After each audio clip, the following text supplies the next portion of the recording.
1 year ago tonight, through the facilities of your local National Broadcasting Company station, we were privileged to enjoy your attention at the premiere broadcast of a new series of authentic documented dramas entitled Dragnet. This evening, on the occasion of our first anniversary as weekly guests in your home, the cast, technicians, and producers of Dragnet wish to state publicly that our indebtedness is enormous. For the degree of success which Dragnet has achieved during the past year, our first and greatest obligation is to you, our weekly listeners, for your support, for your many kind letters of encouragement, criticism, and appraisal. If Dragnet is a proven success, then you have made it so. Behind the scenes, we have many more people to thank.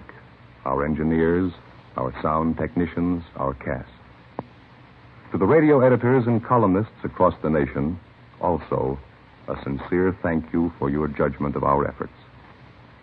Additionally, claims on our thanks are held by the Los Angeles Police Department, by the National Broadcasting Company, and the Liggett & Myers Tobacco Company, makers of Fatima cigarettes. To all of these, and to you, our gratitude. Here at the starting point of Dragnet's second year of broadcasting, our wish is twofold. First, that we may enjoy your continued support. Secondly, that we may deserve that support. Thank you. The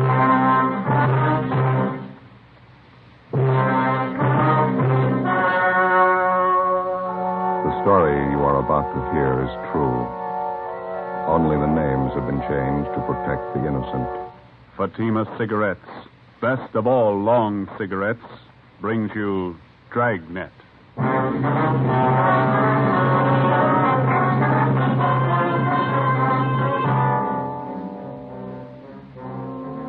You're a detective sergeant. You're assigned to robbery detail. Scores of lone women have been beaten and robbed. The victims have been unable to identify the criminals. Your job, get them. If you want a long cigarette, smoke the best of all long cigarettes. Smoke extra mild Fatima. Yes, Fatima is the king-size cigarette which contains the finest Turkish and domestic tobaccos superbly blended to make it extra mild. To give Fatima a much different, much better flavor and aroma than any other long cigarette. That's why Fatima has more than doubled its smokers coast to coast. Enjoy extra mild Fatima yourself. Best of all, long cigarettes. It's wise to smoke extra mild Fatima. It's wise to smoke extra mild Fatima.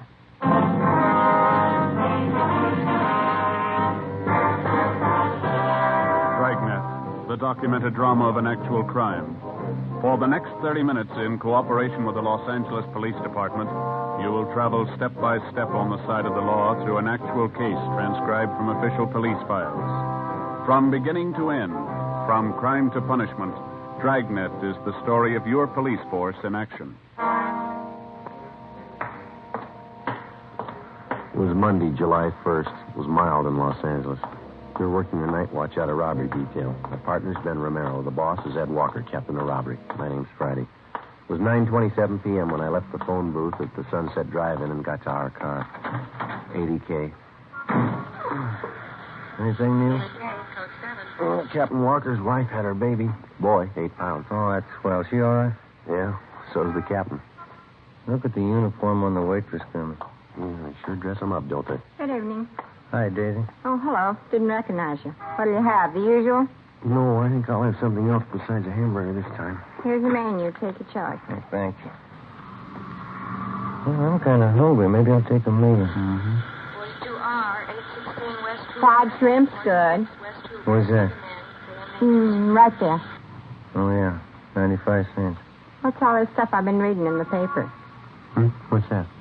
Couple of guys going around snatching purses and beating up women. Paper says it's happened 7 times in the last 2 weeks. Roast beef, 90 cents. Roast beef's good, too. Don't you know who's been doing it? No, not yet. What do you get with these liver and onions, Dave? Same as with everything else. Soup, potatoes, and coffee. 85 cents. Why don't they just take the purse? Why do they have to beat up the women? We don't know. Well, those headlines staring me in the face every time I open a paper. I'm getting afraid to walk home at night. Do you get coffee and dessert with the Salisbury steak? Yeah. 65 cents. 72T. Roger on your call. Hey, do you guys know what I've been talking about? Yeah, Daisy, we know. I'll take the Salisbury steak. Yeah, so will I. Hamburger special, round 2. Well done on mine, please.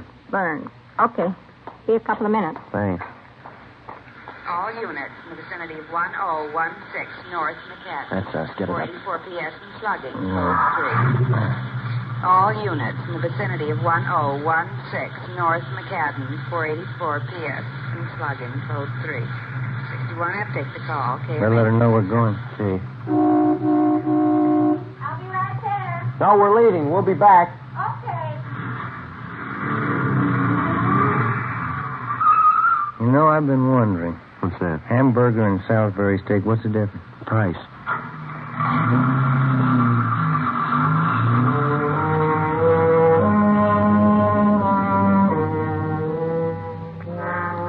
the police officer, the lowest thief and most cowardly is the purse snatcher who preys on women.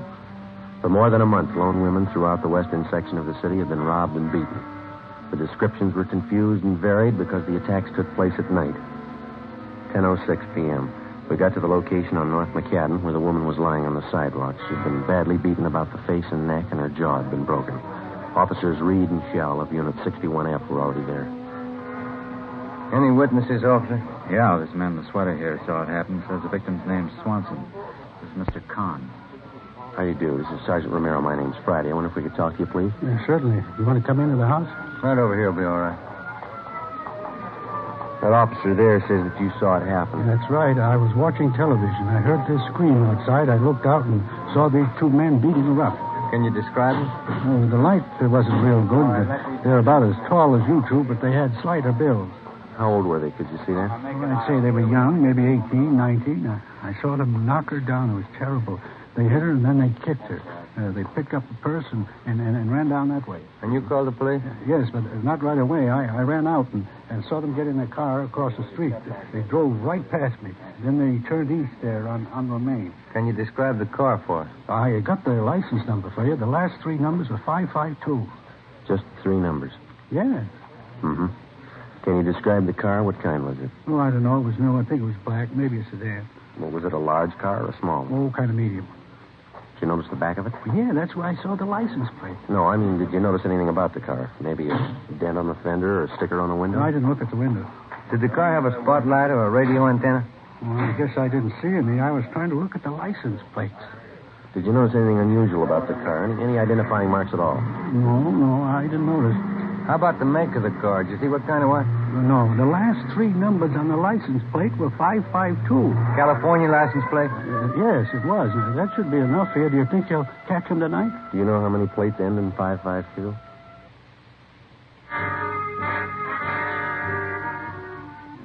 While Ben called in a general description of the car and the 2 attackers, I talked to the other bystanders. I found out that the victim's name was Mrs. Frida K. Swanson, a widow. She had a room at 1003 North McCadden. None of the neighbors had seen the robbery or the beating take place. 11:28 p.m., Ben and I arrived at Hollywood Receiving Hospital to interview Mrs. Swanson, but she was unable to talk or to identify her attackers. She wrote on a piece of paper that she'd been slugged from behind. She never got a good look at the man. Besides a broken jaw, she was suffering from a fractured wrist, a broken nose, and bruises about the face and body. Tuesday, July 2nd. The getaway car used in the attack on the previous night was found abandoned on Hollywood Boulevard and proved to be a stolen car. License number 6 Young 4552. The victim's empty purse was found inside. Routine investigation developed no leads. We met with Captain Walker. Because the last 4 attacks had taken place within a 6-block radius, we set up a plan of decoys in an attempt to trap the 2 purse snatchers. 4 policewomen from Juvenile Bureau and a special detail from Metropolitan Division were assigned. Tuesday, 4 p.m., the special detail was ordered to the squad room for briefing. Hello, Joe. Oh, hi, Dorothy. How's your tuxedo back in mothballs? Yeah, how are your feet? My feet, nothing the matter with them. You're a good dancer. Yeah, I bet I could use some lessons. Oh, you don't need lessons, Joe. You need practice. Okay, let's get started. I don't have to tell you the risks involved in an operation like this. I want all of you to know where everybody will be at any given time. By all of you, I mean the police women and also the men who'll be in the squad cars. If anybody misses anything, stop me.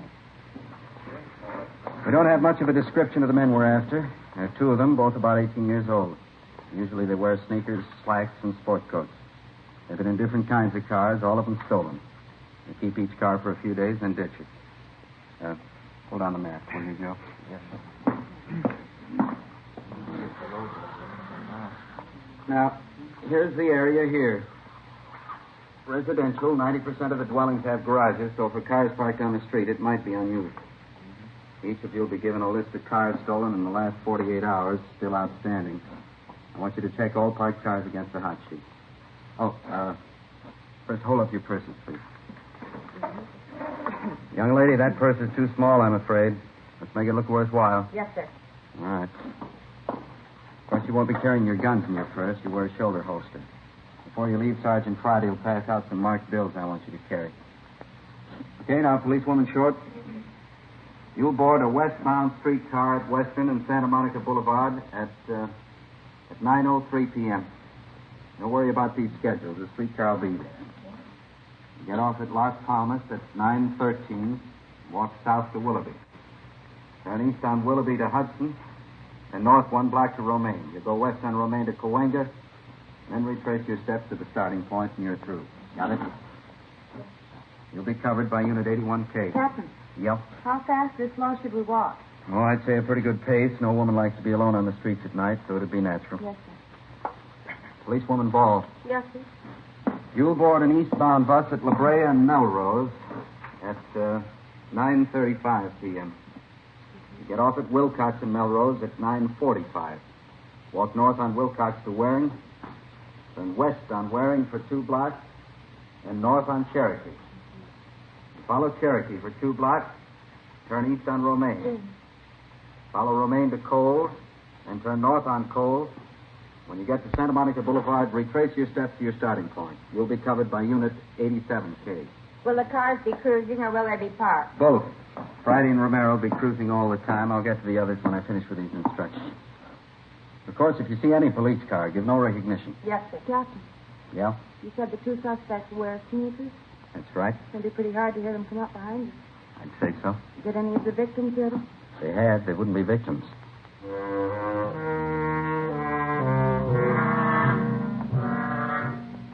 9 p.m. The decoy plan went into effect. We waited. Tuesday night passed. Nothing happened. Wednesday night, nothing. Thursday, July 4th, the decoy plan was enlarged to include a larger area, but everything was quiet.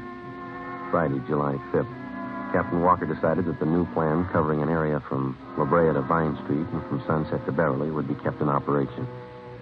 10:45 p.m. Ben and I cruised the exposed area. We've been thinking about moving to a new place. Yeah? Only trouble is we don't know what's going to happen. You mean if rent control goes off? Yeah. We don't know if rents will go up or down. You've got a lease, haven't you? 71 That's next month. on in Mariposa, 507, Claudia. We don't know what to do. We even tossed a coin to decide. Well, that's about as good a way as any. Coin came up tails 4 times in a row. Yeah? Wife changed her mind on each toss. No decision. Roger, 71 off. Is that a policewoman down there? Yeah. Nancy Short. You got her out there? South on Hudson, east on Melrose, then up Wilcox to Sunset. All units, Willoughby and Hudson, 484 PS and Slugging, code 3. That's us. Let's roll on it. 83F, Willoughby and Hudson, 484 PS and Slugging, code 3. We drove to Willoughby and Hudson, just south of the corner, and saw a woman sitting on the grass with a few people around. She was a young woman, about 25. Her clothes had been torn, and there was a red welt on her right cheekbone. She was trying to get to her feet as we came up. There'll be an ambulance here in a few minutes, miss. Can you tell us how it happened? My cheek's swelling. Did you see who attacked Yes, her? I did. I can tell you about them. Look, here, I ripped off one of their pockets.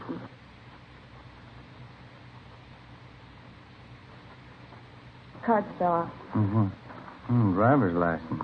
George Landon. Here's the piece of cloth I tore off his pocket. I'll take that, Ben. Thank you. You want to stay with her? See if I can get a make on this license. Okay. Would you give me your name, please? Barbara Curtis. I live over on Hudson.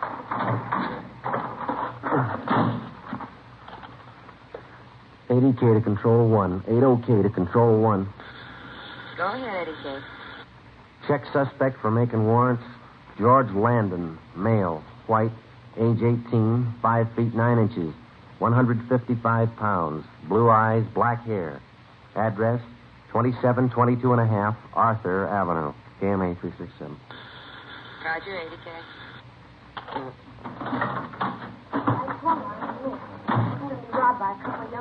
Did you see the car? Yes, I saw it. White sidewall tires. It was a club coupe. I tried to see the license plate. I couldn't make it out. What color was it, I don't know. Dark green, I think. I'm so mad I could boil. Can you describe the man? Well, you got the driver's license. It's all there. Well, that's just for one of them, Miss. She said there were 2 men. I don't know. I grabbed one of their coats and the other one hit me. The thing I'm so mad about is I tried to scream and nothing had come out. I understand. Hi. Hi. You're the 63F. We got the call. That's fine. This is the victim, Miss Curtis. If you'll handle the report and see that she gets home, we got a lead to check out here. Okay. Thank you. Roll 1, 80K. What's your call back, Joe? All right, we better get it. Come on. Right, waiting.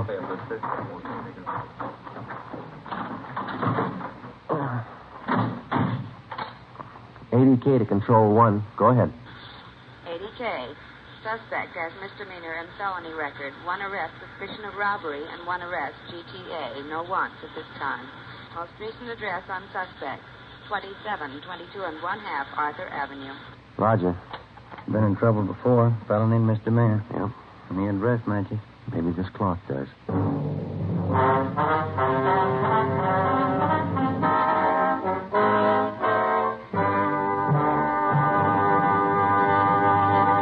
You are listening to Dragnet, the case history of a police investigation presented in the public interest by Fatima Cigarettes. If you smoke a long cigarette, it will be in your interest to listen to a typical case history of a Fatima smoker. It's the case of beautiful aviatrix Bab Beckwith, one of the few women who holds a commercial instructor's rating for single-engine land and sea aircraft. This is her actual signed statement. I've been smoking long cigarettes for quite some time. Recently, a friend told me about a really mild king-size cigarette, Fatima. I'm very glad I tried them. Fatimas are a lot milder than any of the others I've smoked and have a much better flavor. I agree. It's wise to smoke extra mild Fatima. And so do more and more smokers every day. Actual figures show extra mild Fatima has more than doubled its smokers coast to coast. So enjoy extra mild Fatima yourself. The king-size cigarette, which contains the finest Turkish and domestic tobaccos, superbly blended to make it extra mild. You will prefer Fatima's much different, much better flavor. You will agree. It's wise to smoke extra mild Fatima. It's wise to smoke extra mild Fatima. The best of all long cigarettes.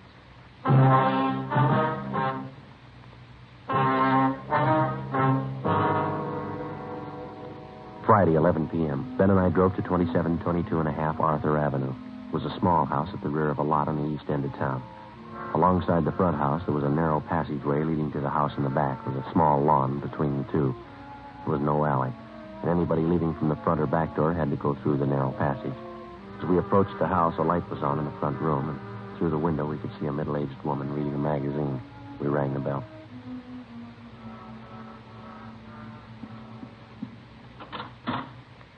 Yes? Police officers. Does George Landon live here? Why, yes, he does. I'm his aunt, Miss Landon. What do you want? Can we come in? Why, yes. Won't you sit down? Thank you, ma'am. Is George Landon at home now? No, he isn't, but I think he'll be home soon. He never stays out late. He isn't in any trouble, is he? Do you know where he is? With his friends, I suppose. He's a popular boy. He really should be home soon. Where's he been, Miss Landon? I don't know. He goes out at night, you know, with his friends. Who are they? Well, I really don't know. You see, it's difficult to keep track of a young boy. Mm-hmm. He's a big boy, and he's full of vitality. He has to find things to do. Yes, ma'am. He lives here with me. I'm his aunt. I'm not married, so I take care of him. His parents died when he was a baby. I see. Does George work, or does he go to school? Oh, he's finished school. You aren't here about that automobile that was stolen a year ago, are you? No, ma'am. He had some trouble then, but I'm sure he didn't do it. Since then, he's been very good. He hasn't missed a day's work, and he goes to church with me any time I ask him. Where does he spend his evenings, do you know? What I told you, with his friends. A young man has to use up his energy. I don't try to hold him too tightly. Good boy like him. Can we look at his room? Oh, yes. It's right here. All right. I'll show you how neat it is. Oh, there. Isn't that nice? Yes, ma'am. I'm not trying to defend him. I'm only telling you about him. He keeps this room cleaned up himself. He smokes a little, but I've never smelled a drop of liquor on his breath. He's a very good boy. Yes, ma'am. He even reads a lot. You can see his books over there. Yes, ma'am. You mind if we look around a little? No, that's all right. Should be home soon. He's probably at a movie. Do you want to wait for him? No, that won't be necessary. He's always home by midnight. I'll tell him you were here. Oh, that must be George now. George! Yeah? These men would like to talk to you. They're police officers. All right, take it easy, young fellow. Oh, let go. Hold him. Turn him around. Yep. Stand still, young fellow. No, it's no good. What do you guys think you're doing? I didn't do anything. I was just out for a ride. This your nephew? Yes. Coat's torn, Joe. Pocket ripped off. Is this your driver's license here, George? Yeah. I lost it. When? Last week. It was found tonight. So what? How'd you tear your coat? Getting out of the car the other night. Here's a piece of cloth. The girl who was attacked tonight gave it to us. It matches the tear there in your coat. What have you done, George? Tell her. I didn't want to do it.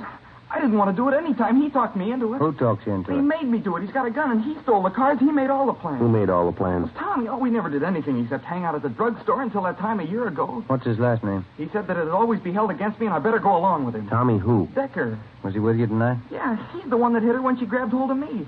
He's the one that always hit him. I never wanted him to do it. Mm-hmm. Where's the stuff you took out of that purse? Oh, Tommy's going to hide it. Where? Back of where he works. Where's that? Oh, garage someplace. I don't know where. He just started working there. Where does he live? Place on West 6th. I never been there.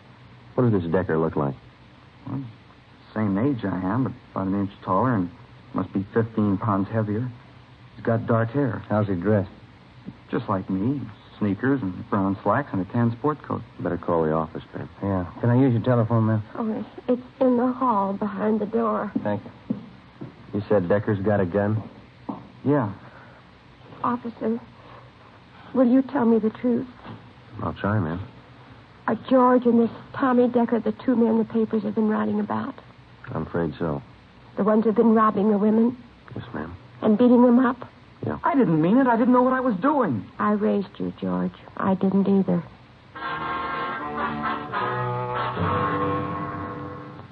"11:42 p.m. We checked into the office with the 18-year-old suspect, George Landon. While Ben and the police stenographer took down the statement, I went down to R&I and pulled a package on the other suspect, Thomas Decker. His mama sheet showed a petition had been filed on 459 PC and 488 PC. They also showed 3 different recent addresses for Decker. One on West 6th Street, one on South Mariposa, and a third on North Catalina. 2 units were dispatched to the first 2 addresses. Ben and I went to the address on North Catalina, a rooming house. We learned from Decker's landlady that he was working as an apprentice mechanic on the swing shift at a large garage on South Flower Street. 12:51 a.m., Ben and I arrived at the garage. I beg your pardon. Yeah? Police officer. Does Thomas Decker work here? Yeah, he works here. Hey, Decker! Hey, Decker! Yeah? Up in the gully, here to see you. There he is back there. Thank you. What do you want? You Thomas Decker? Yeah? Police officer. I'd like to talk to you. Watch it, Joe. Come on. Hey, he's going in the locker room. All right. It's locked. Come on, hit it. Don't go. Hey, you over there. Any other way out of this locker room? Yeah, down the hall in the annex. Come on, Ben. All right.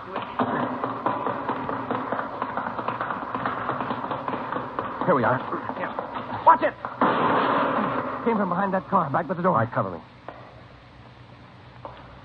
All right, Ben, give it back to him. your gun out. Throw it out. Here it is. Don't shoot. All right, now come on out. Hands behind your head. I'll get the gun. All right, so you turn around. Lousy. Watch it, Joe. Watch it. Hey, he's getting away. Head him off downstairs.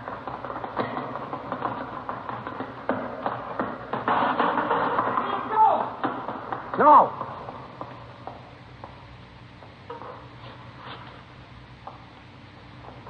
There he goes.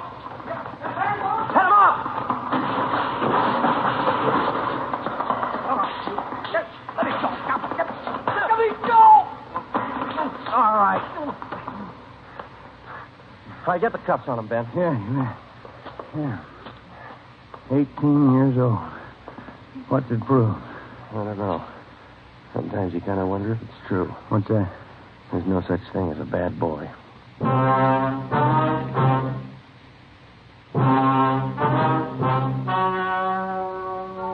The story you have just heard was true. Only the names have been changed to protect the innocent. On November 1st, trial was held in Superior Court, Department 82, City and County of Los Angeles, State of California. In a moment, the results of that trial. It's amazing how many long cigarette smokers are changing to extra mild Fatima. Here is the actual report. From coast to coast, extra mild Fatima has more than doubled its smokers.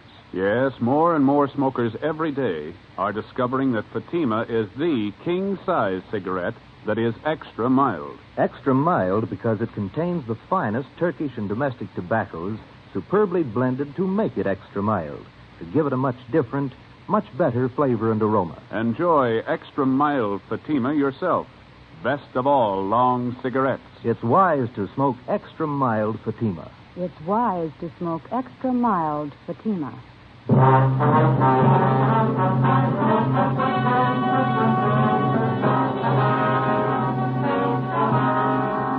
Thomas Decker and George Landon were tried and convicted on 5 counts of grand theft person, 5 counts of grand theft auto, and 5 counts of assault with intent to do great bodily harm. They were sentenced to the state penitentiary for a term as prescribed by law and are now serving their sentence. Ladies and gentlemen, Chief of Police W.A. Wharton speaking from his office in City Hall, Los Angeles, California.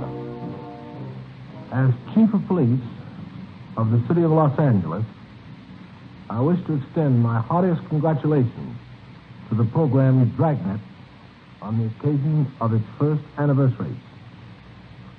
The overwhelming success of this program, as indicated by the hundreds of commendatory letters, telegrams, and personal comments, I feel has been due to the splendid job of portraying police officers and their work. The American public, by its enthusiastic acceptance of Dragnet, has indicated a desire for factual police programs. The Los Angeles Police Department is proud to contribute to the constructive entertainment of both adults and children through this medium. May I extend my best wishes to the National Broadcasting Company, the sponsor, the actors, the writer, and the producer of Dragnet. And I trust there will be many more years of continued success for this program.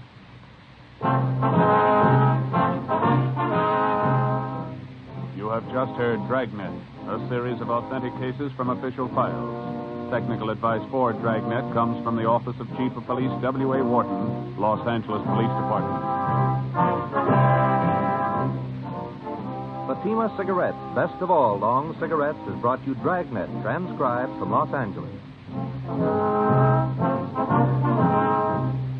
Next, the great new show, Sarah's Private Caper, on NBC.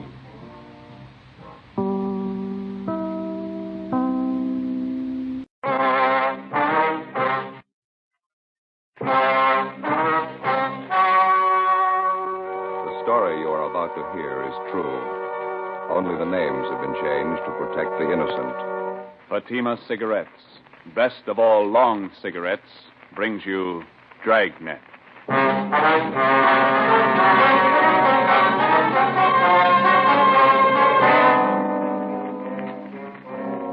You're a detective sergeant. You're assigned to homicide detail. The owner of a fur store has been shot and killed. Your only lead, a missing fur coat.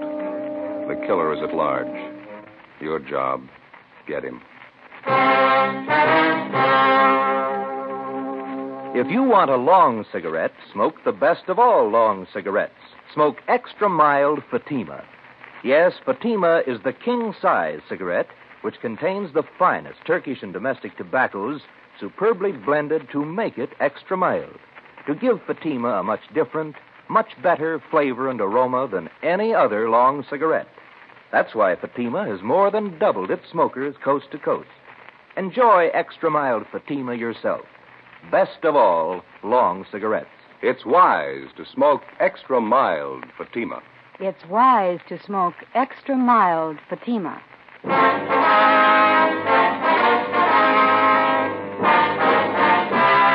Dragnet, the documented drama of an actual crime. For the next 30 minutes, in cooperation with the Los Angeles Police Department, you will travel step by step on the side of the law through an actual case transcribed from official police files. From beginning to end, from crime to punishment, Dragnet is the story of your police force in action. It was Saturday, November 23rd. It was warm in Los Angeles. We were working the night watch out of homicide detail. My partner's Ben Romero. Boss is Blaine Steed, captain of homicide. My name's Friday. It was 6:35 p.m. when we got to the corner of Western and Lexington, the Western Fur Shop. Hi, Brennan. Hi. What happened, Frank? The owner's been shot. His name's Albert Kreiber. Yeah? Who is that? Mrs. Kreiber. Haven't been able to get anything out of her. Where's the body? In the back. Munkridge is back there. Did you call the lab? Yeah. Jones on his way. Photographer and fingerprint men with him. All right, let's take a look. Nothing seems to be messed up. Back room is. It was a small shop. A couple of fur coats on dummies on one side of the store, and on the other, a tall glass case holding about 15 more. Mrs. Kreiber sat on a straight-back chair staring at the floor. We went through the curtains into the back room of the store. Sprawled out on the floor at the far end of the room was the body of a man. He had a fur coat gripped in one hand. Sergeant Munkries from Hollywood Division was standing by. What do you figure, Monk? Looks like a couple of hours. You call the coroner? Yeah. How long you been here, Monk? Just a couple of minutes. You think Miss Kreiber moved anything there? I don't think so. She was sitting in that chair when we got here. I don't think she's moved except to call in. Did she put in the call? Yeah. Empty shells are on the floor. You got a pencil? Yeah. Yeah, 32. Yeah. You think robbery? I don't know. Let's talk to the wife. Wait a minute. Bottle here. Yeah, Sierra Valley Wine Company. World's finest muscatel. 27 cents a pint. Nobody touched this today. No, well, I've been here. Okay, let's get out front. Anything in the customer files, Brennan? Not so far. Have you tried to talk to Miss Kreiber again? No, pretty bad. No, let's give it a try. Miss Kreiber? I'm Sergeant Friday. This is Sergeant Romero. We'd like to talk to you if we could. We know how you must feel, but there are a few questions that we have to ask you. Did you telephone the police? We have to know how it happened, Miss Kreiber. Miss Kreiber? Can you tell us what happened? Who is it? What do you want? We're police officers. Oh. Albert. Albert's dead. Albert! Albert! Someone call the police? Miss Kreiber, we are the police. My husband's been murdered. He's dead.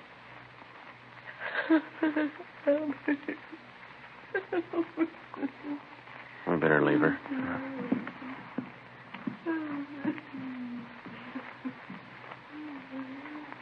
Friday. Here's something I found in the customer file. Mm-hmm. Miss Terry Shepard, 10113 Normandy, apartment 3. What about it? She took a coat out that was in storage. Took it out today. Well, we'll check her out when we're finished here. Thanks. Looks like the only hot receipt in the file. Hi, Lee. Joe, again? In the back room. What is it? Killing. Moncrief will show you. Okay. Think we ought to try the wife again? I can try.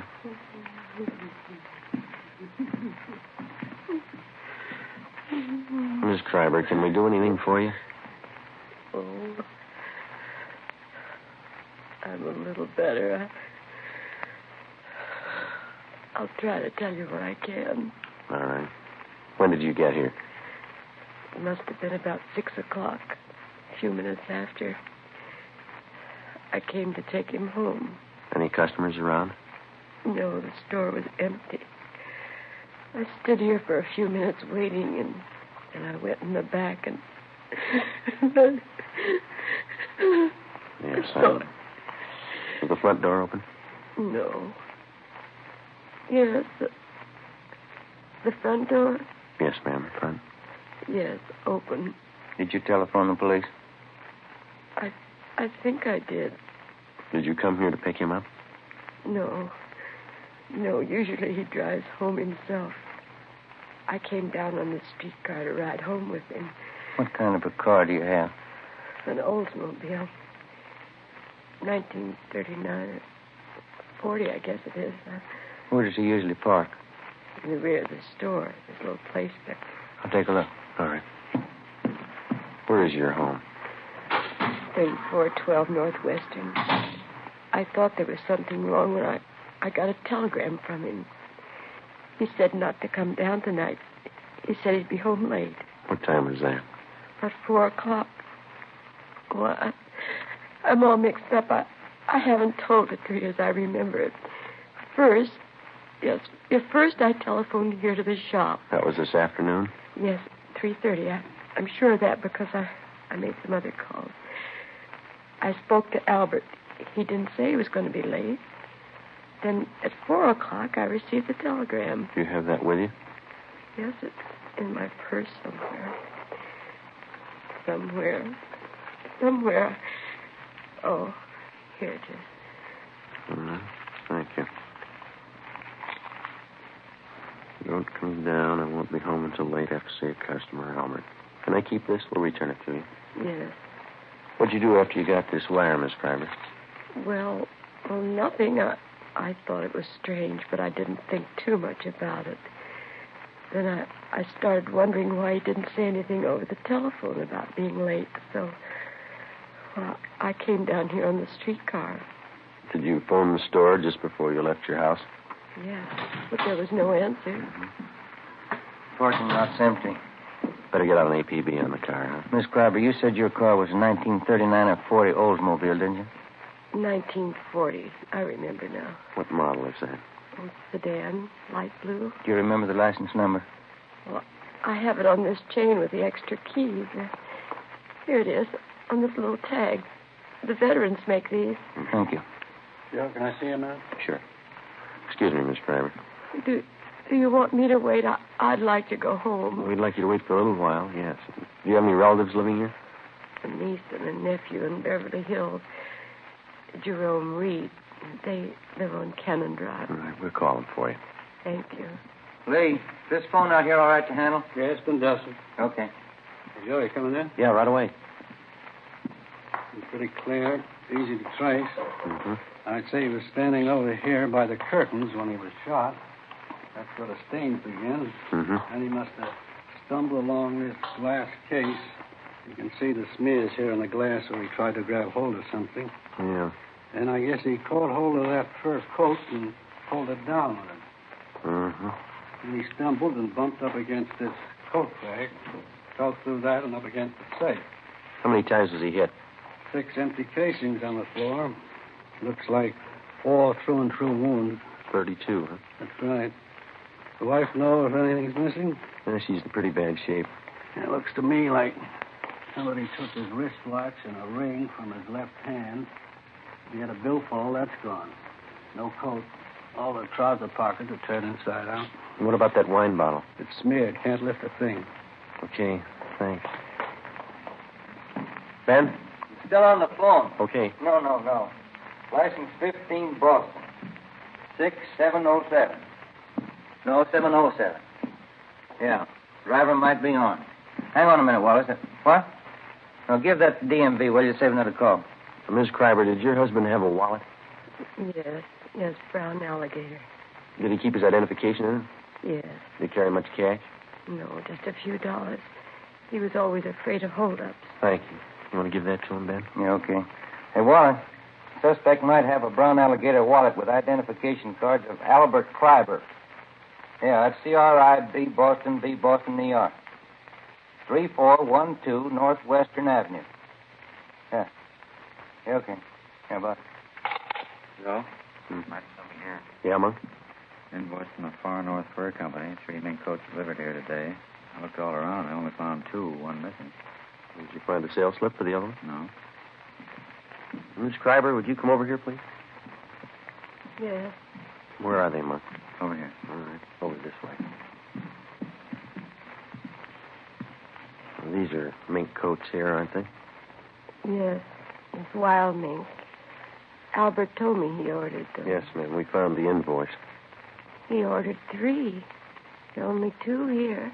Do you know anything about any of his customers? No, I don't. I never met any of them.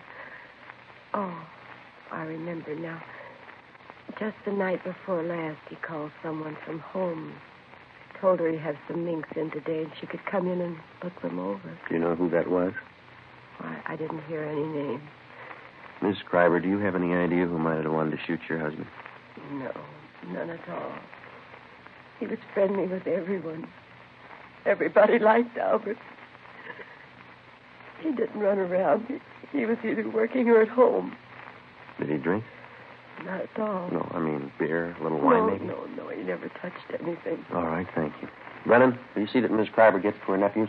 Right away. Thank you. Might as well go, Ben. Yeah.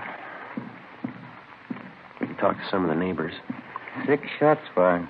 Wonder why nobody heard him. Pretty heavy traffic outside, huh?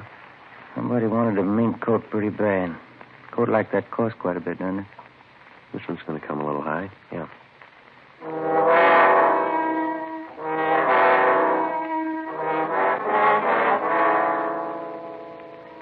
"7:05 p.m. Most of the stores along the street were closed, but a small shoe repair shop across the street was open, so we went over there.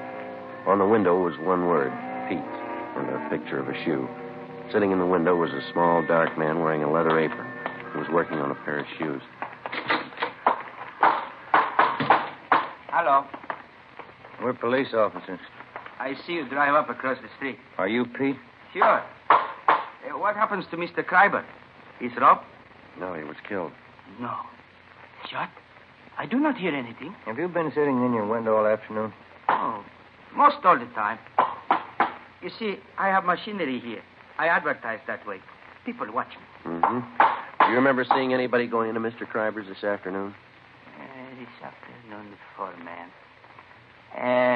2, 3 long black cars. Uh-huh. Anybody else? Some. Were they women? Officer, they are all women. I see. Did any of them walk out with a new fur coat? There, all that. I do not see all of them, I guess, but I see 2. Can you describe them? One beautiful young girl, tall, red hair. She walk out with big package. What time was that? 3, 4 o'clock. The second woman is about the same time. Funny thing. I do not see the bottle, but Benny from liquor store on corner tell me the second one, the blonde. She buys bottle wine. Did he tell you what kind? No. Reason I remember, I laugh when he tell me. I go over to Benny's for a can of beer. He tells me she buys cheap wine, walks out of Kreiber's with new fur coat. Me, I spend $5 for good wine, and my wife has no fur coat. How old was this blonde? How was she dressed? She's maybe 25. Young, not too young, but young. She has on slacks, gray. Mm-hmm. What kind of a fur coat was she wearing when she came out? Mink. Look from here like mink. I see. Did you notice where she went? The blonde, the gray slacks, mink coat. Yes, it turned the corner onto Lexington, and she went up the street. Did you see Mr. Kreiber's car drive away? No, he parked in back. I don't see him come in. I don't see him come out. All right. Thanks a lot, Pete. Mm-hmm. Officer, that blonde, something wrong there. How do you mean? Well, she has got fur coat, but she drinks wrong wine. I don't understand.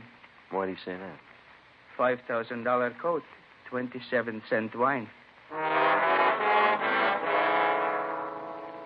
7:45 p.m. Ben and I questioned Benny Davis at the Safety Liquor Store. He remembered the blonde and said she bought a bottle of Sierra Valley Muscatel from him between 2:30 and 3 o'clock that afternoon. He'd never seen her before. We contacted communications and gave a description of the blonde to supplement the All Points bulletin. Then we started checking Western Union offices to find out where Mrs. Kreiber's telegram had been sent from. We finally traced it to the office at Normandy and Hollywood Boulevard. The operator who sent the telegram to Mrs. Kreiber also remembered receiving the call. She told us that the person who phoned in the message was a woman. The time, 3:22 p.m. We asked her to put a tracer on it and told her we'd check back. 8:24 p.m. Ben and I went to 10113 Normandy to talk to Miss Terry Shepard, whose name had appeared in the customer files at the fur store. The receipt showed she'd taken a coat out of storage that afternoon. This is something like the place the wife and I used to live in. Yeah? Same people must have built it. Apartment 3. Miss Terry Shepard. All right, come in. The door's open. Find yourself a secret. I'll be with you in a minute. Police officers, Miss Shepard. Oh? What's wrong? We'd like to talk to you. What about? What if you could come out here, please? Well, I just got out of the shower. You'll have to wait a minute.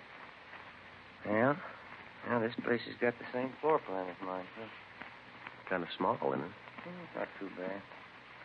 Wonder what rent she paid. You don't mind if I waited till the leave? My hair's wet. It's all right. We're sorry to bother you. What can I do for you? You got a fur coat, Miss Shepard. Yeah, sure. Wonder if we could see it, please. Sure, but I don't think it'll thrill you. It's only muskrat. I bought it in Pittsburgh. Where is it, in the closet? Yeah. Okay. It's down the hallway, first door on the right. I think I know where it is. What's this all about, Lieutenant? What time were you at the Western Fur Shop today? Oh, I'd say 3 o'clock. Why? What'd you do while you were down there? I got my coat out of hock. I had it there during the warm weather. Paid the man, signed something, and he put the coat in the box, and I took it. Mm-hmm. Do you know Mr. Kreiber down there, the man that owns the store? You got me. The man was about 50. His hair was a little gray. I hardly even looked at him. This is the only fur coat, Joe. Could have passed for Mink when I first bought it. Pretty sad now, isn't it? Not Mink. I'll give that closet a last check. All right. What happened? Did somebody steal a coat? Was anybody else in the store while you were there? Yeah. Yeah, there was another girl there. What was she doing? Nothing, just sitting. Do you remember how she was dressed? Oh, she was wearing a gray suit. Slacks. Blonde. Her face wasn't much, but she had a neat little figure. Do you remember anything else about her? Well, I didn't pay that much attention. Anything else in there, Ben? Not a thing, Joe. Maybe I'd better take this towel off my head. It doesn't look so hot when it's wet, but it's natural. Natural red. Yeah. Is there anything else that you might be able to tell us? I think that's about all. I gave the man my claim check and the money. And he got the coat and put it in a box and gave me a receipt. Mm-hmm. Nothing else? No. No, when I got the receipt, I saw the blonde walk over and pick up the telephone. I was just leaving then. Did you hear any of the conversation? She asked for Western Union.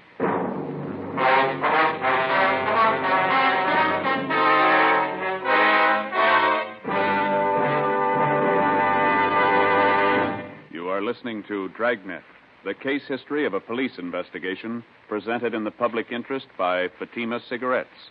If you smoke a long cigarette, it will be in your interest to listen to a typical case history of a Fatima smoker. It's the case of Edith Gwynn, well-known Los Angeles columnist. This is her actual signed statement. It's my job to keep up with what's going on around town. And here's one thing I've noticed lately. More and more people smoking Fatima. You certainly can tell why once you smoke them. I found them milder than any other king-size cigarette. And that's important to me. Yes, I agree. It's wise to smoke extra mild Fatima. And so do more and more smokers every day.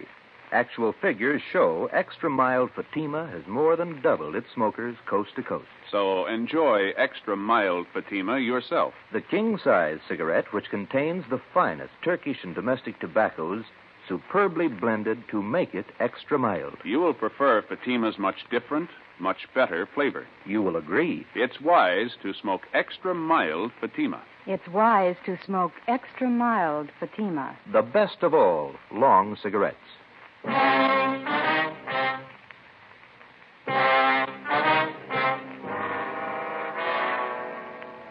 Sunday, November 24th, 9 a.m. Ben and I contacted the owners of all the shops in the vicinity, but none of them saw or heard anything at the time of the shooting.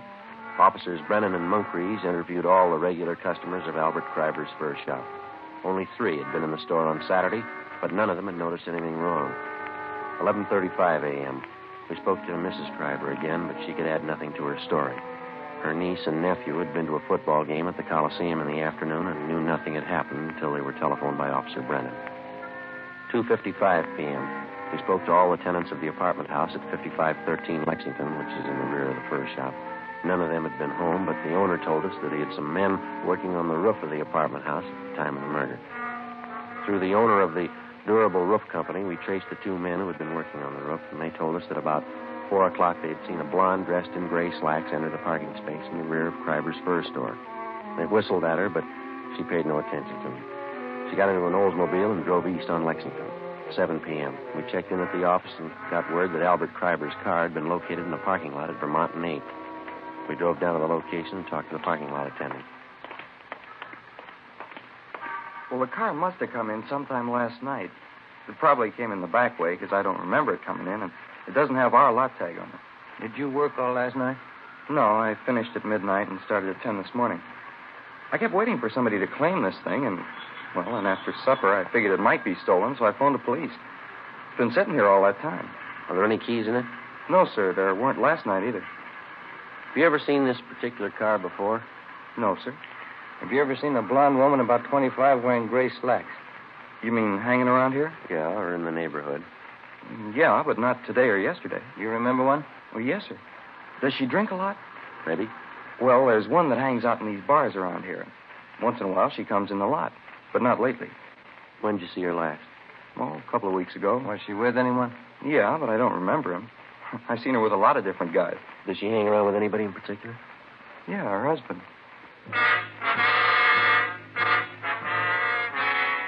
Before leaving the parking lot, we pulled the rotor out of the distributor so that nobody could drive the car away. 8:12 p.m. We called homicide and asked for more men to canvass the bars in the neighborhood. Ben and I staked out on the car. We sat in our car across the street from the parking lot until midnight. Nobody showed up to claim the car. The streets were almost empty. Our only chance was that the blonde lived in the neighborhood or was in a bar and would sooner or later try to claim the car. 1:53 a.m. What rent do you suppose that Shepherd girl pays? You got me. 75? I don't know. I bet I pay more than she does. Is that Moncrief? Yeah. Hi, Monk. Hi. Take a look up the street. See that couple? Where? Coming this way. Blonde, gray slacks, fur coat. She's pretty drunk. Where'd you spot her? Turned the corner from Olympic. They've been looking in parking lots. Monk, there's a rear entrance to this lot off the alley. Do you want to cover that? Yeah. Thank you. You see him all right? That's it. Where'd they walk under that light? Yeah. Pretty drunk. Looks like the same kind of coat, isn't it? Yeah. They're stopping. Looking for another parking lot, I guess. Sierra Valley Wine, world's finest muscatel. And going into the parking lot. She's not carrying a purse. Those coats don't have pockets big enough for a .32 automatic. That stuff sure gets people. All right, let's go. Yeah. We're getting in Kreiber's car. Look, you can't even find the door. She's helping us. You take the other side of the car, will you? Yeah. Stop pushing me.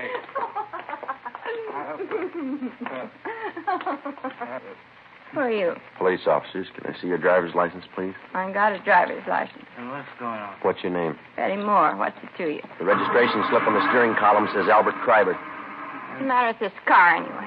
Who's Albert Kreiber? Oh, I know who he is. Got a scout here. Who's this man? Huh? What's that? He's a friend. That satisfy you? Yeah. Locked. What do you want in there for? Let me have those keys. Hey, Here you are, Ben. How about going home? there's nothing in there. Let's go. Here's a purse. Give me that. You keep your hands on the wheel. A gun, .32. Kids. It's empty anyway. What do they There's want? nothing wrong in that. Do you have a permit to carry it? Yeah, I got a permit. Can I see it? I lost it. Give me those You keys. keep your hands on that wheel. Here's a wallet, identification cards, Albert Kreiber. Where'd you get these? I don't know. The man's watch, Albert Kreiber, engraved on the back. Who's Albert I Kreiber? don't know, I told you. All right, let's get out of the car. All right, let it push. Why didn't that car start? All right, come on. Stand up. You get over there. Where'd you get the fur coat? I bought it. Where? I don't know. Joe, look at her slack. Wine stains. I spilled wine on them. What kind of wine? Muscatel. Muscatel isn't a red wine, it's a white wine. Who's Albert Kreiber? I don't know. This is his wallet. This is his car. Where'd you get him? I don't know. I don't know. This the gun you shot him with? This the gun you shot him with?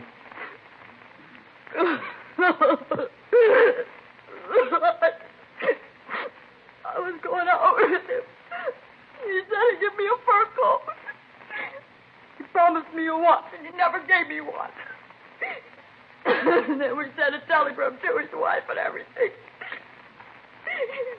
He gave me a fur coat and take me out.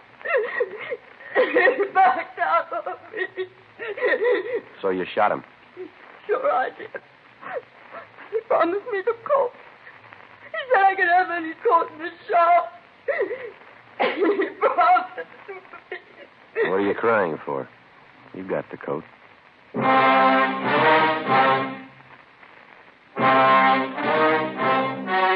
The story you have just heard was true.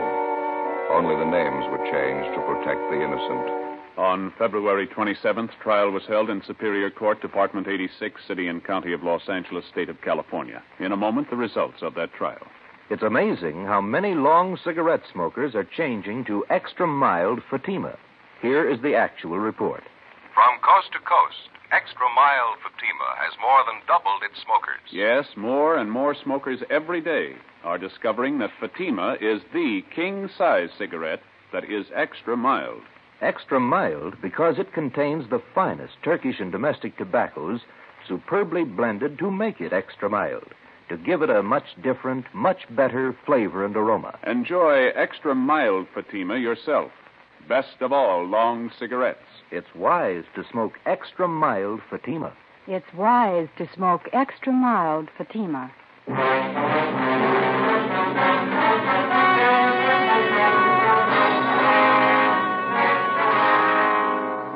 Betty Moore was tried and convicted of second-degree murder and received sentence as prescribed by law. She is now serving her term in the state penitentiary at Tehachapi.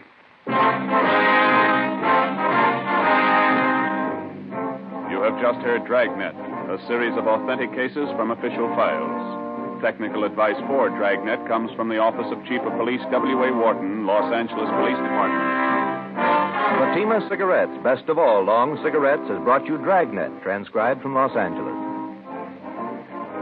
Next, here's Sarah Berner in Sarah's Private Caper on NBC.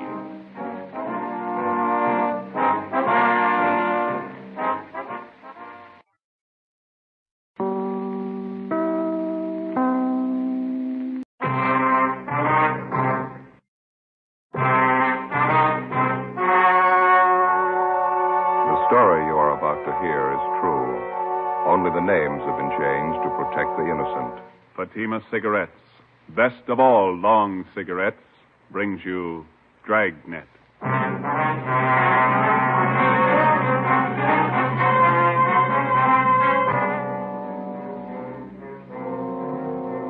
You're a detective sergeant. You're assigned to homicide detail.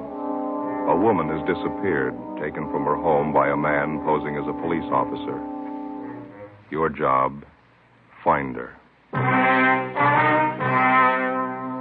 If you want a long cigarette, smoke the best of all long cigarettes. Smoke extra mild Fatima. Yes, Fatima is the king-size cigarette which contains the finest Turkish and domestic tobaccos superbly blended to make it extra mild, to give Fatima a much different, much better flavor and aroma than any other long cigarette. That's why Fatima has more than doubled its smokers coast to coast. Enjoy extra mild Fatima yourself. Best of all, long cigarettes. It's wise to smoke extra mild Fatima. It's wise to smoke extra mild Fatima.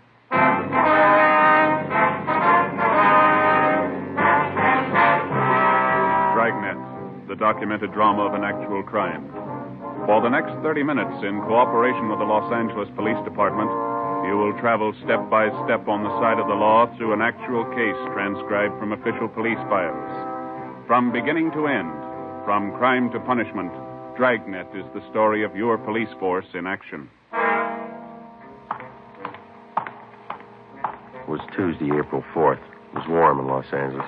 We were working the night watch out of homicide detail. My partner's Ben Romero. The boss is Thad Brown, chief of detectives. My name's Friday. It was 10 minutes past 6 p.m. when I got to the basement of the city hall. Carpool.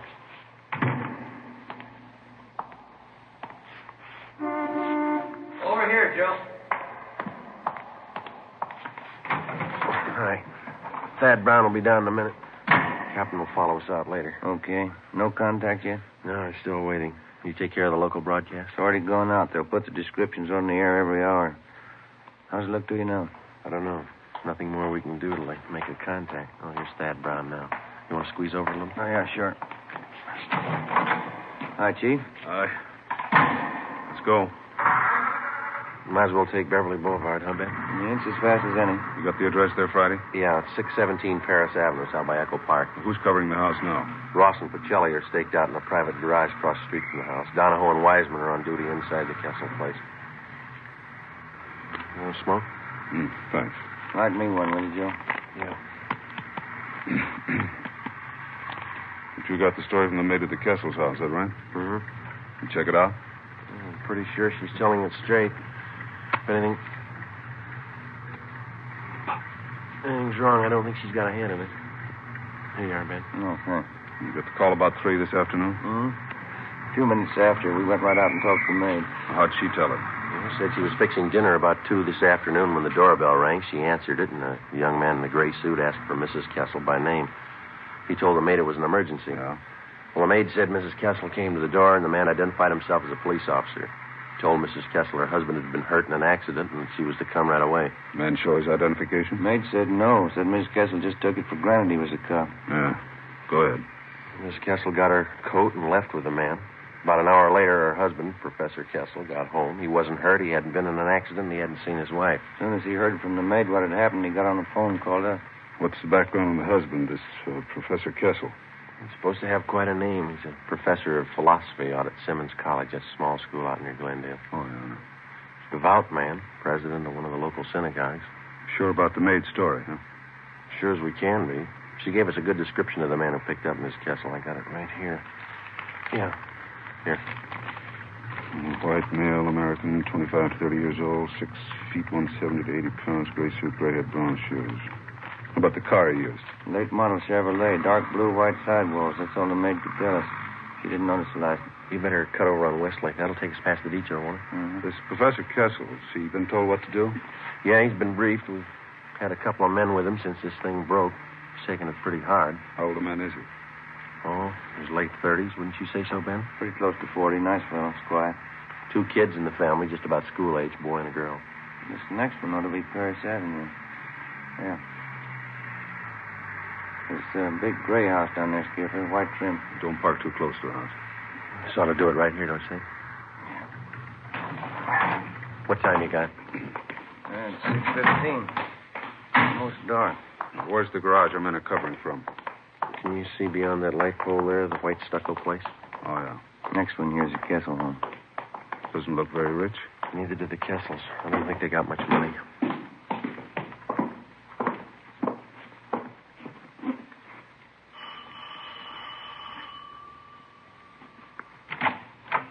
Hi, Donahoe. Come in.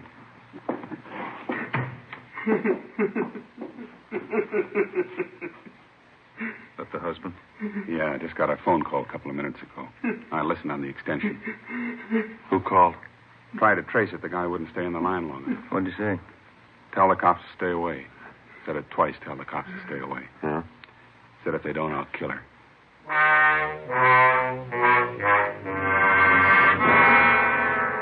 The Kessel house had already been placed under strict surveillance, and the victim's husband instructed not to contact the abductors without knowledge of the police. To the working detective, there's only one rule to go by when the job of solving an abduction is put in his hands. Find the victim as fast as possible, get the victim to safety, then go after the criminal. It's not an easy job. The responsibility isn't light, and the outcome isn't always successful. If you press too hard, the abductor gets frightened and kills the victim. If you don't press hard enough, the criminal has more time to work for his payoff and then escape. Somewhere between the two was the right answer. We had to find it. 6:30 p.m.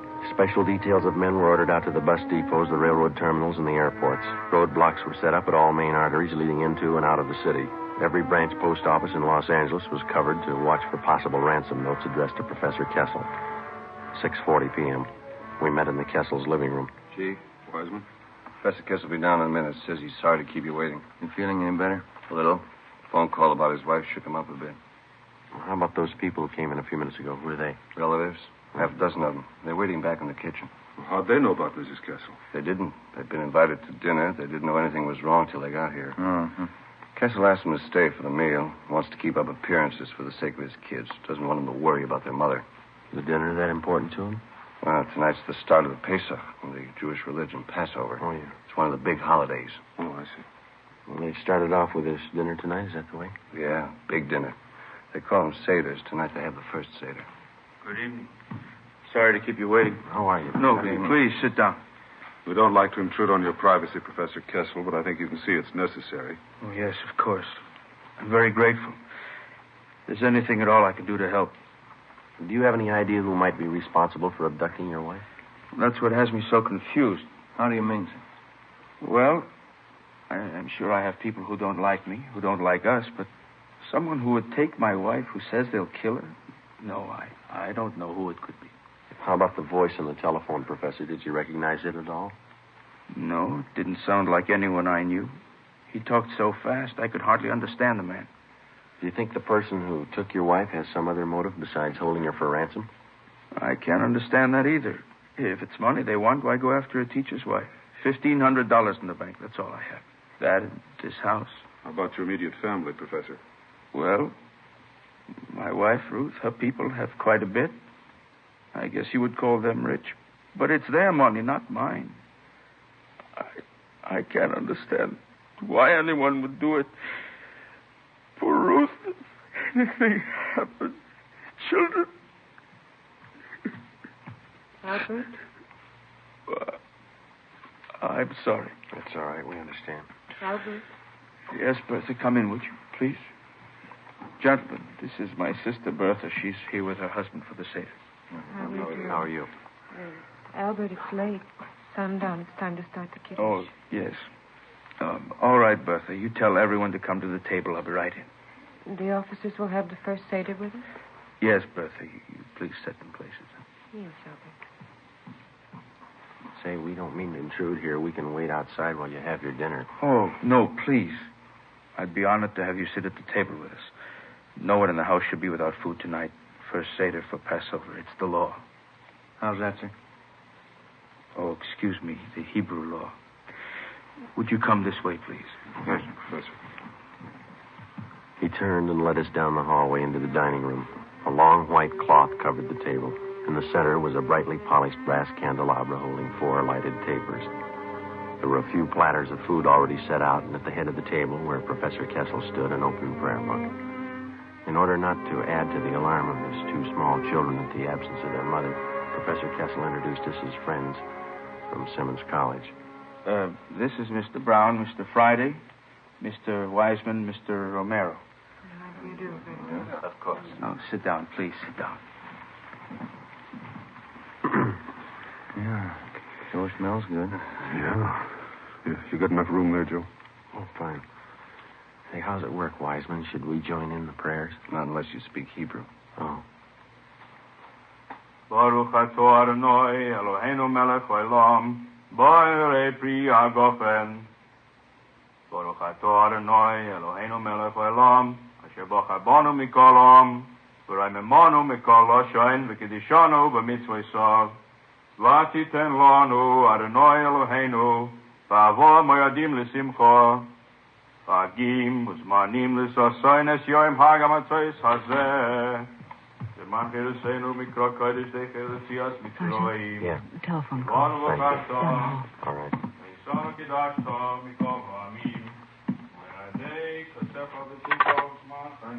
Friday talking. This is Lacey, Joe. Just got a call from the morgue. Yeah? They brought in the body a few minutes ago. They checked the description. Yeah? They think it's Mrs. Kessel. I went back into the dining room and told Chief Brown about the call. He told Professor Kessel. He said he'd finish as quickly as possible so as not to alarm the children and then go with us to the morgue to check the identity of the body. The prayers continued along with the dinner.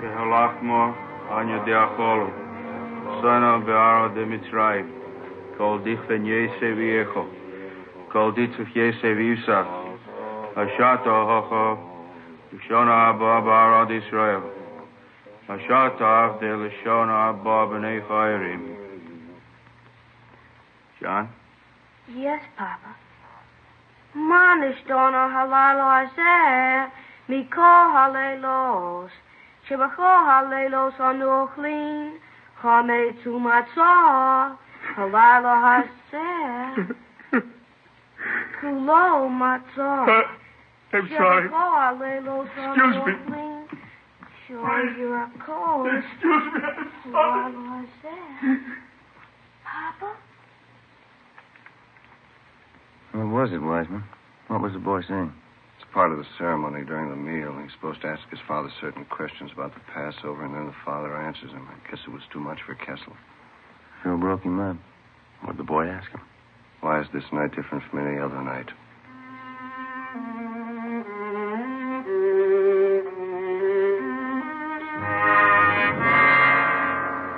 "7:30 p.m. Sergeants Wiseman and Donahoe stayed on duty at the house while Chief Brown, Ben, and I drove Professor Kessel to the county morgue. On the way, we called in and checked with Captain Steed of Homicide. He told us there'd been no reports on Mrs. Kessel. 7:43 p.m. Ben and I took Kessel to the basement of the Hall of Justice, county morgue. This way, Professor. Oh, yes. You sure you feel up to it? Thank you. I'll be all right. Cold in here. Yes, sir. Hi, fellas. It's back here. Okay, Archie. This is Professor Kessel, Archie. How do you do? This way. Jane Doe, number 5. I called over as soon as they brought it in. Yeah, thank you. Found the body near Avenue 19, the riverbed crossing the auto cam. No identification? No. Here we are. All right.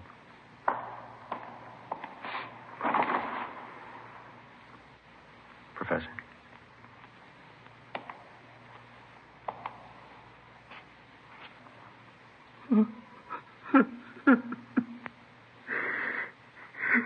Thank God.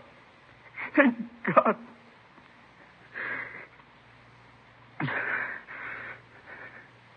Professor? No, it's not my wife.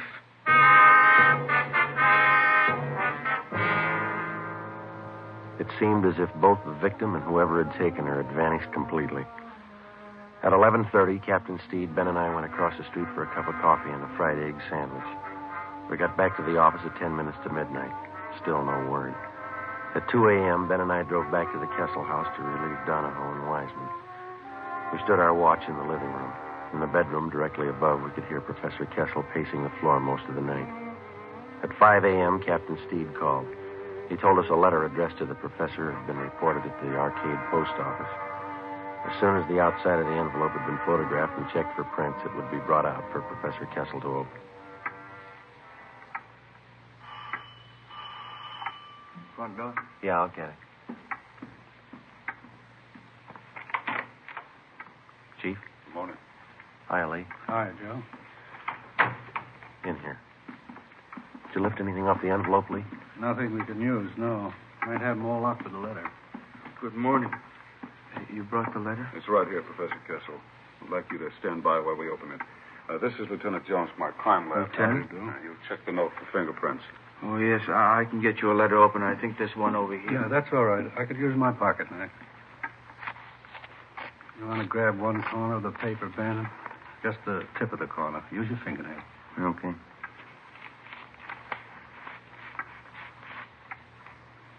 And that does it.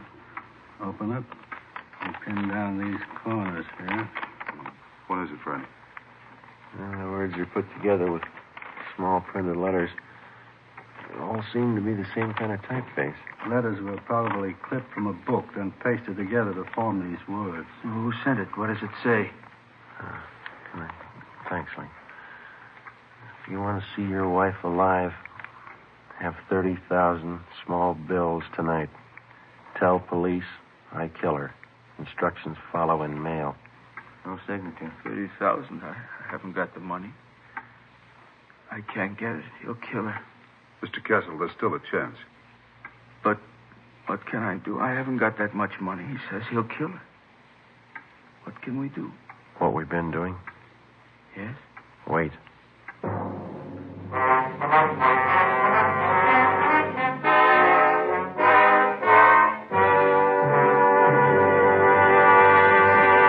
You are listening to Dragnet, the case history of a police investigation presented in the public interest by Fatima Cigarettes. Fatima, the long cigarette that has more than doubled its smokers coast to coast. And there's a very good reason for this amazing increase. Men and women everywhere are finding out it's wise to smoke extra mild Fatima. I agree, says Lee Silva, news reporter. I agree, says Jean Matson, airline stewardess. I agree, says Mike Charters, attorney at law. I agree, says Bab Beckwith, fashion stylist. Yes, all agree it's wise to smoke extra mild Fatima. So enjoy extra mild Fatima yourself. The king-size cigarette, which contains the finest Turkish and domestic tobaccos, superbly blended to make it extra mild. You will prefer Fatima's much different, much better flavor and aroma. You will agree. It's wise to smoke extra mild Fatima. It's wise to smoke extra mild Fatima. Best of all, long cigarettes.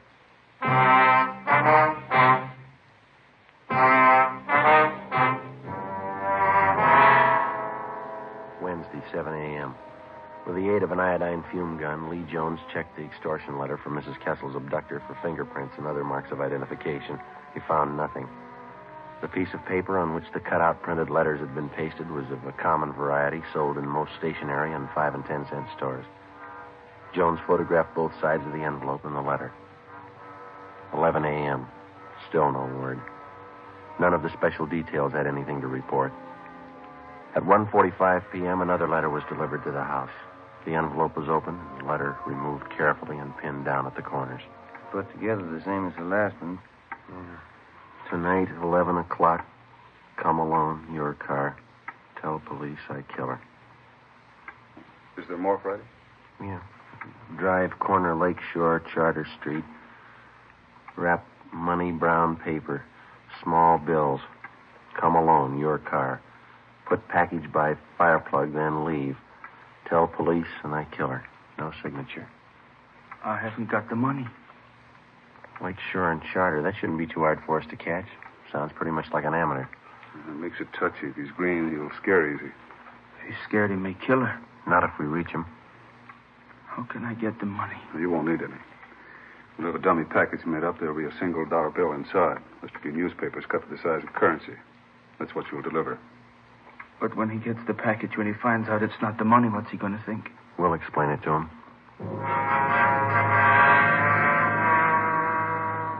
Starting at 10 o'clock that night, more than a dozen cars from the Detective Bureau circled the area around Lakeside Avenue and Charter Street, keeping a distance ranging from 3/4 to a full mile away so as not to scare off the abductor.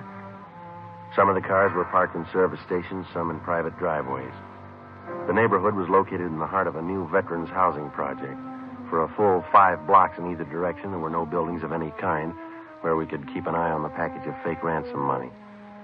The owner of one of the completed houses nearest the spot on Charter Street was contacted, and he agreed to let us use his home as a lookout point for the stakeout that night. 9 p.m. Ben and I took up our positions on the roof of the lookout house. We were equipped with 2 pair of night binoculars and a walkie-talkie. I could think of a few other places I'd rather spend the night. How well can you see that intersection from here? Comes in fine with these binoculars. The guy shows we ought to see him. Yeah, I better check with the captain again. What time you got? 9:25. Where's the skipper parked? Private driveway near Charter and Hayward. Friday to 105K. Friday to 105K. Come in. Yeah, Joe? Got a clear view of the intersection. Nothing yet outside of cramped legs. You reading me okay? Yeah, Joe. Fine. Over. Roger. Standing by. Sure lucky my kid can't see me now. Why? He'd never understand. Why should his father be sitting on top of somebody's roof late at night? He'd never get it. We waited. 10 o'clock came, 10:30. At exactly 11 p.m., as we watched through our night binoculars, we saw Professor Kessel drive up to the designated location 5 blocks away, place the fake package of ransom money by the fire hydrant near the intersection, and then drive away. 11:30. We waited. Midnight. 2 a.m. Nothing happened. The package was still lying by the fire hydrant, undisturbed. Captain Steed checked with us periodically on the walkie-talkie. At 3:30 a.m., we were still waiting. At a few minutes past 6 a.m., Professor Kessel was directed to return to the intersection, pick up the package, and drive back to his home. His wife's abductor had failed to show. Maybe the suspect had sensed a trap. Maybe he had no idea of showing up in the first place. Maybe Mrs. Kessel was dead. We didn't know. 10 a.m., Thursday. No further contact from the abductor. A special detail from Homicide, including Ben and I, were ordered on a door-to-door canvass of the general area around Lakeside Avenue and Charter Street. After 7 hours of ringing doorbells and asking questions, we came across a Mr. Harold Olander, one of the longtime residents of the Silver Lake area. We showed him the general description of Mrs. Kessel's abductor. Yeah, that could be Thompson. Don't know for sure, though. Where did you see this Thompson, Mr. Olander? Oh, I saw him lots of times. He rents that cottage of mine down the street there. You see? The white one? Mm-hmm. Does this Thompson have a car? Thompson? Yeah, new one. I wonder if you could describe it. Chevrolet, nice looking. Blue color, I think. Could be, Joe. Is Thompson in the house now, Mr. Olander? Nope. Saw him drive away early this morning. I can show you the house if it's official police business. It is. Well, come on, then. I got the key right here. Cottage is just down the block there. See the one I mean? The white one? Yes, sir. How long's Thompson been in the house? 2 weeks tomorrow. You noticed anything unusual about him? Nothing special. Comes and goes at odd hours. Then a lot of people do. I don't pry. This house right here. Does he usually keep all the blinds drawn? Yeah, now that you mention it. A lot of people do, I guess.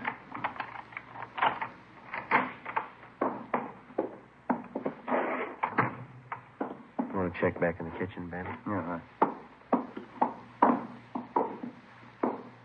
Look at the living room, Sergeant. Yeah. On a stick of furniture. That's funny. You sure you didn't see anybody else in this house besides Thompson? No, he's the only one. Looks like it, Joe. Found this woman's purse stuffed in one of the kitchen cabinets. This sales slip was in the purse. I see. This is Albert Kessel. Is there a phone here, Mr. Olander? Out in the hall. All right.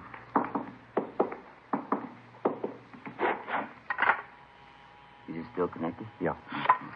Joe, I'll check back in the bedrooms while you're phoning. Right, Ben.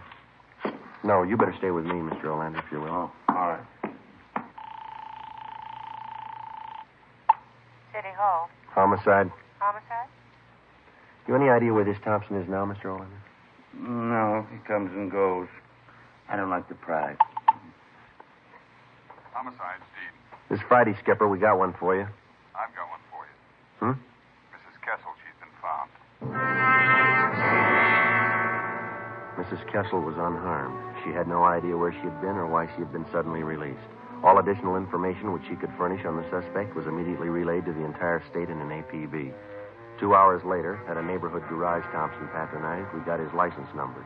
We ran it through DMV and found the car was registered in the name of Charles Cottrell, 10115 Green Oak Drive, 7 p.m.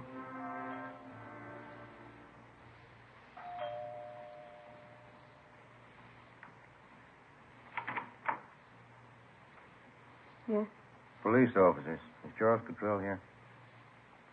yes. Come in, please. I knew you'd find him. I kept hoping, but I knew you'd find him. Where is he, ma'am? He'll give himself up. I'm his wife. I talked to him. There won't be any trouble. No trouble. Where is he?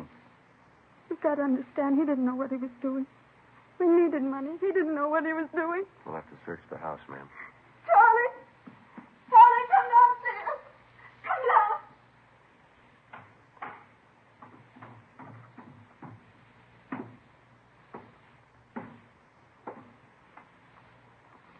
Get your hands behind your head.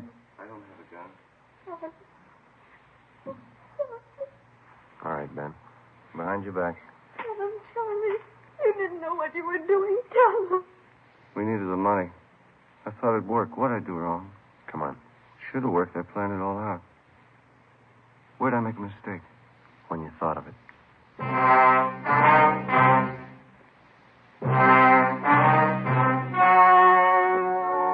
The story you have just heard was true. Only the names were changed to protect the innocent. On August 2nd, trial was held in Superior Court, Department 86, City and County of Los Angeles, State of California. In a moment, the results of that trial. It's amazing how many long cigarette smokers are changing to extra mild Fatima. Here is the actual report.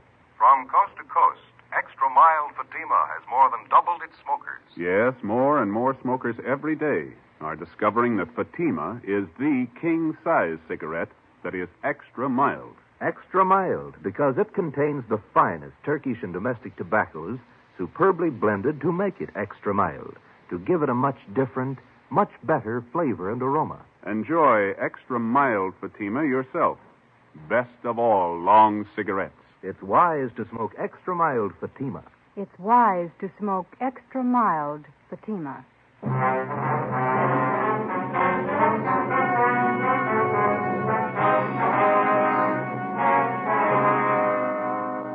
Charles Cottrell was tried and convicted of kidnapping and received the sentence as prescribed by law. He is now serving his term in the state penitentiary. You have just heard Dragnet, a series of authentic cases from official files. Technical advice for Dragnet comes from the Office of Chief of Police W.A. Wharton, Los Angeles Police Department. Fatima Cigarettes, the best of all long cigarettes, has brought you Dragnet, transcribed from Los Angeles.